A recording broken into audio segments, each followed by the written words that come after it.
karena dianggap dia mungut. Dianggap dia mungut ke sini karena udah bikin faktur gitu ya Bu ya. Berarti nanti untuk yang Sarinah itu lapor ke negaranya nihil ya Pak, dalam Iya. artian cuman lapor, cuman nggak ada yang harus dibayarkan kan gitu Pak? Ya, tapi kan Baik. kan bukan dari situ aja titipannya Bu. Iya. Jadi tergantung ya Bu ya. Ini khusus untuk batiknya Pak. Nah, kalau untuk khusus batiknya dari batik keris ya memang nggak ada di situ.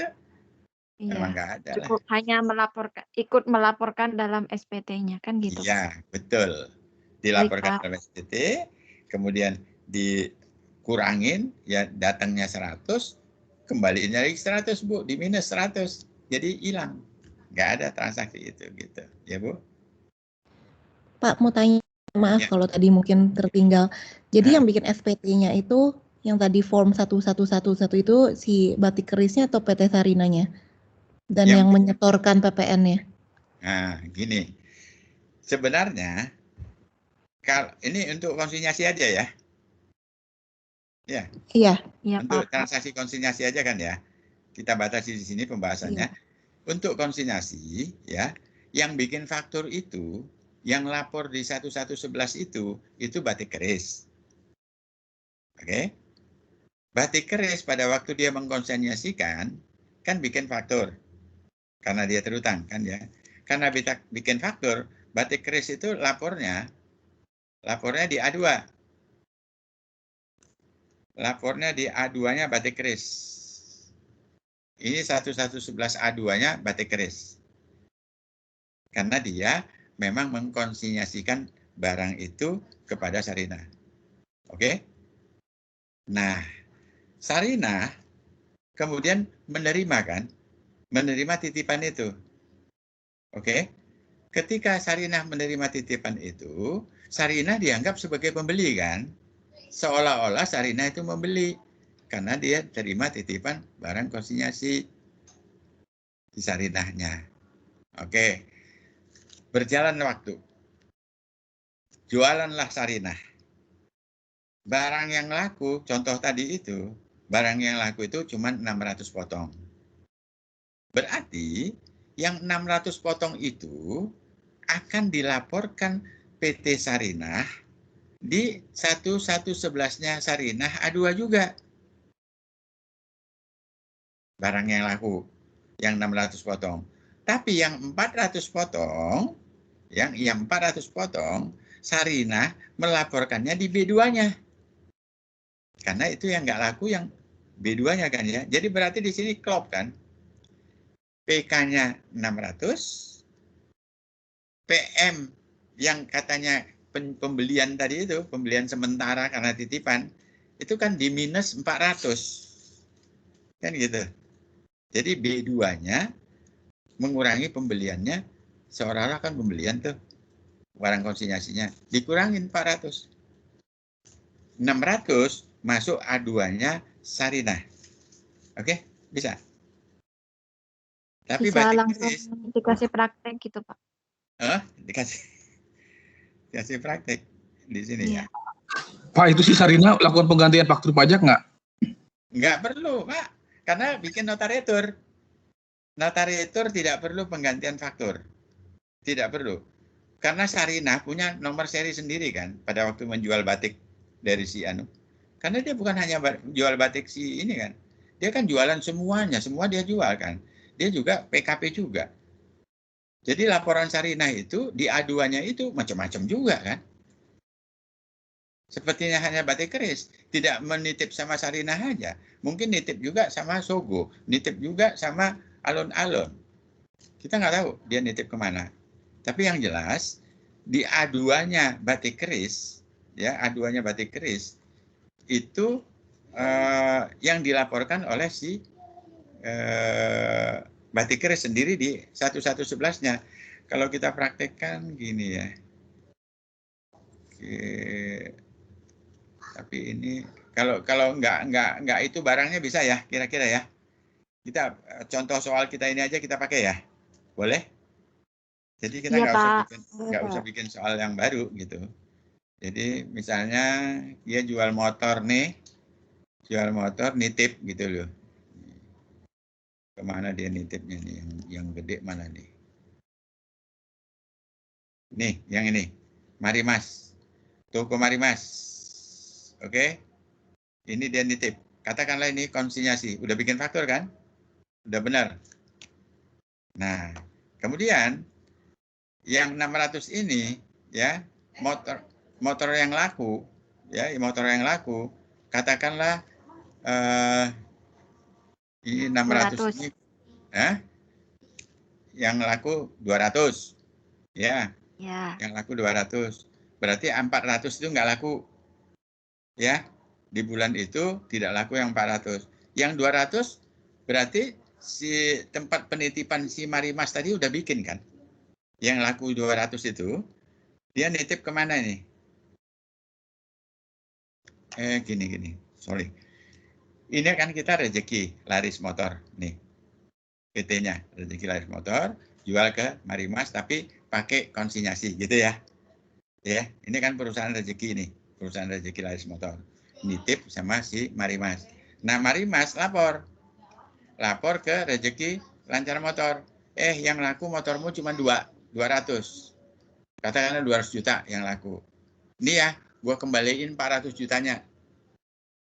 Entah berapa unit itu, ini 400 jutanya gua kembaliin pakai notariturnya ada. Ini saya buat notariturnya yang 400. Jadi berarti si rezeki motor ketika dilaporin sama ini, sama si Marimas, ya, rezeki motor ini nanti bikin notaritur yang dikirim ke rezeki motor si Marimas. Marimas bikin notaritur yang kembali berapa tadi? 400 ya. Kembali 400 juta, ya. Jadi di SPT masa Marimas, dia akan mengurangi B2-nya. B2-nya sebesar, jadi B2-nya Marimas nanti di sini, ya, Marimas B2 ini dikurangin 400. B2-nya kirim ke sana. Nah, diterimalah itu di bulan yang sama itu, diterimalah nanti sama si rezeki motor yang 400 di sini. Dia ngurangi juga penjualannya 400 di sini. Tadinya sudah 600, ya. Ada laporan dikurangi di sini yang 400. Di sini jadi minus 400.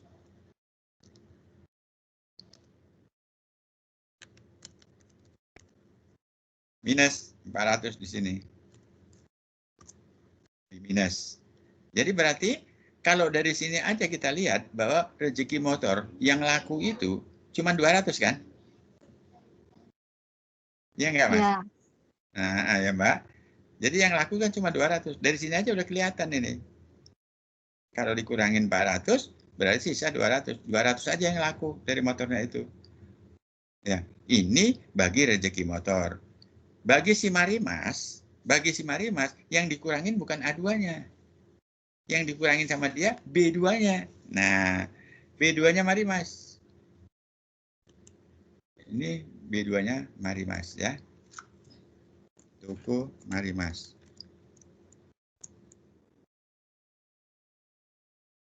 Katakanlah ini SPT masa Toko Marimas ya. Di B2-nya dia akan kurangin di sini. B2-nya. DPP-nya tadi 400 ya. Kita minus 400 juga. Minus 400 juga di sini. Kita bikin. Nah, ini B2 pembeliannya berkurang. Di B2 ini dilaporkan ke si rezeki motor, ngurangin penjualannya. Jadi balance dia, gitu ya. Oke, Mbak? Dengan notaritur ini aja, kantor pajak udah menganalisis sendiri. Jadi kita nggak perlu membetulkan SPT, tidak perlu membetulkan faktur, nggak perlu, nggak ada penggantian faktur di sini. Nggak ada.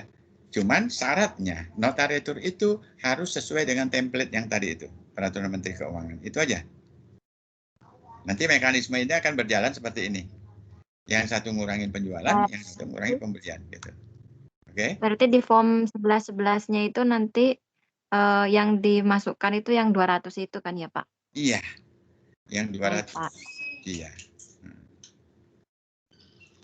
Jadi yang 200 masuk. Ini bukan yang 200 masuk, Bu.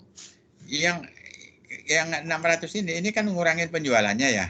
Ngurangin penjualan si rezeki motor ya, Bu ya. Karena yang laku cuma 200 kan? Iya kan? Yang laku 200 itu bukan si rezeki motor yang ngeluarin fakturnya, Bu. Yang ngeluarin fakturnya yang toko Marimas. Ya, Marimas. Maksudnya yang di form 11-11 di Marimas nanti yang dilaporkan itu yang 200 itu. Betul. Iya. Ya, Pak. Kalau itu maksud Ibu, ya benar. Ya. Di A2-nya Marimas, benar. Oke? Ini kayaknya udah 12:15 ya. Mungkin kita akan sambung lagi nanti pertemuan kita nanti hari Rabu lagi ya. Ya, Pak. Ya, kita akan kita akan ketemu lagi hari Rabu dan akan kita lanjutkan diskusi ini. Ya. Excelnya kami boleh minta, Pak. Apa itu? Excel ini, Pak. Nah, kalau Excel saya akan bagi nanti, tapi ini kan akan update dulu. Nanti setelah update maksud saya baru saya bagi. Apa mau sekarang dibagi? Oke, siap, Pak. Setelah pertemuan ketiga ya, Pak? Setelah update aja ya. Siap, Pak. Mungkin aja berubah, mungkin ada kita tambah nanti. Kalau kita diskusinya berkembang kan bisa juga bertambah nanti gitu, ya. Ya, siap, Pak. Nanti akan saya kirim kok semua, termasuk ini. Ini nanti untuk latihan kita saya kirim juga nanti jawaban ini, ya. Ya, Pak. Baik. Terima kasih Bapak Ibu sekalian. Dan terakhir salam sehat dari saya selalu, ya. Mudah-mudahan kita sehat semua. Dan akhir kata saya ucapkan Assalamualaikum warahmatullahi wabarakatuh. Salam sejahtera. Waalaikumsalam warahmatullahi wabarakatuh. Terima kasih, Pak. Ya, sama-sama. Sama-sama, Pak Ibu. Thank you, Pak. Ya, sama-sama. Halo, Mbak. Terima kasih, Pak. Terima kasih ya, Mbak ya. Pak. Saya temani sampai jam 12 Sama-sama, Pak. Ya, sampai ketemu